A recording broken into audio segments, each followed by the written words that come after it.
दोस्तों, क्या आपको पता है कि अगर हम सिंगापुर के मरीना बे सैंड्स को इस दुनिया का 8वां अजूबा भी कहें तो वो गलत नहीं होगा। इसमें इंजीनियर्स को एक नहीं बल्कि बहुत सारे इम्पॉसिबल स्ट्रक्चर्स को तैयार करना पड़ा था और ये सभी स्ट्रक्चर्स को बनाने के लिए इंजीनियर्स को कुदरत के नियमों को तोड़ना पड़ा था। जैसे कि आप इस इंजीनियरिंग के नमूने के डिज़ाइन को देखिए। इसका डिज़ाइन कुछ ऐसा हो गया था कि अगर इस पर थोड़ा और वजन होता तो ये बिल्डिंग गिर भी सकती थी, लेकिन इसके बावजूद भी इंजीनियर्स ने इसके ऊपर इतना बड़ा स्काई पार्क बनाया कैसे। और शायद आपको ये बात ना पता हो कि ये स्काई पार्क इतना बड़ा था कि इसके ऊपर 4 A380 जेट्स लैंड हो सकते थे, लेकिन इसके बावजूद भी ये इतना बड़ा स्काई पार्क इतना ऊपर गया कैसे। जो डिज़ाइन सुनने में भी इम्पॉसिबल था, आखिर उसे इंजीनियर्स ने असल ज़िंदगी में कैसे रूबरू करवाया।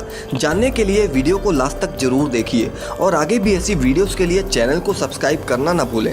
मरीना बे सैंड्स एक ऐसा होटल जो कि हर साल करीब $1 बिलियन मतलब करीब 7,000 करोड़ रुपए कमाती है और इस होटल को बनाने में करीब $5.7 बिलियन का खर्चा आया था। और शायद आपको ये बात हैरान कर दे कि इतने पैसों में अगर आप चाहो तो करीब 4 बुर्ज खलीफा तो खड़े कर ही सकते हो। और इसके टॉप पर एक स्विमिंग पूल है जो कि आपको सिंगापुर का 360 डिग्री का व्यू प्रोवाइड करता है। इसमें हर बिल्डिंग को बनाने के लिए सबसे पहले इंजीनियर्स को 16,500 वर्कर्स को हायर करना पड़ा था। इंजीनियर्स के पास सबसे पहली चुनौती थी इस बिल्डिंग का डिजाइन, जो कि इंजीनियर्स को फिजिक्स के लॉज को तोड़ने पर मजबूर कर रही थी। इस बिल्डिंग के 2 पार्ट आपस में एक दूसरे की तरफ झुके हुए थे, जिस वजह से बिल्डिंग का खड़ा होना बहुत मुश्किल था और उसका बीच में से टूटने का डर लगा हुआ था। अगर ऐसा हुआ तो लाखों डॉलर्स का नुकसान तो तय ही था। लेकिन तभी डिजाइन इंजीनियर्स ने वो तरकीब बताई जिसे आज तक कभी भी किसी ने यूज नहीं किया। उन्होंने बिल्डिंग के साथ साथ स्टील के मोटे मोटे टावर्स को टेम्परेरी सपोर्ट की तरह यूज करना शुरू कर दिया, जिससे बिल्डिंग के स्ट्रक्चर के फेलियर के चांसेस कम हो गए। और वो सपोर्ट्स जब 23वें फ्लोर पर एक साथ स्ट्रक्चर्स को जोड़ेंगे तब वो सपोर्ट्स को निकाल देंगे। लेकिन इंजीनियर्स के मन में ये डर बैठा हुआ था कि जब उन टेम्परेरी सपोर्ट्स को निकाला जाएगा तो कहीं ये स्ट्रक्चर मिसकैलकुलेशन की वजह से गिर न जाए। इसलिए उन्होंने स्ट्रक्चर के अंदर कुछ परमानेंट सपोर्ट को ज्वाइन करने का सोचा। इसलिए उन्होंने कुछ स्टील वायर्स को पकड़ बनाने के लिए स्ट्रक्चर के अंदर ही ज्वाइन कर दिया और वायर्स का दूसरा हिस्सा उन्होंने ह्यूमनिक जैक से टाइट कर दिया, जिससे अगर फ्यूचर में बिल्डिंग का लोड बढ़ता भी है तो वो वायर्स उस बिल्डिंग का 50% तक का वजन कंट्रोल कर लेंगे। सब काम ठीक तरह से टाइम टू टाइम चल ही रहा था कि तभी काम के बीच में कुदरत का कहर बरसना शुरू हो गया। सिंगापुर में एक भारी तूफान आया, जिस वजह से इस बिल्डिंग का काम रोकना पड़ा।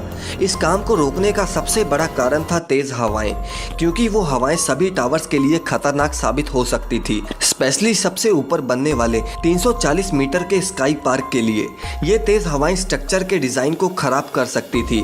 अब इंजीनियर्स को इस बात की चिंता खाए जा रही थी कि ये प्रोजेक्ट इतनी तेज हवाओं में सेफ भी है या नहीं। इसलिए उन्होंने विंड इंजीनियर्स को हायर किया जो कि इस पूरे प्रोजेक्ट की टेस्टिंग कर सकें।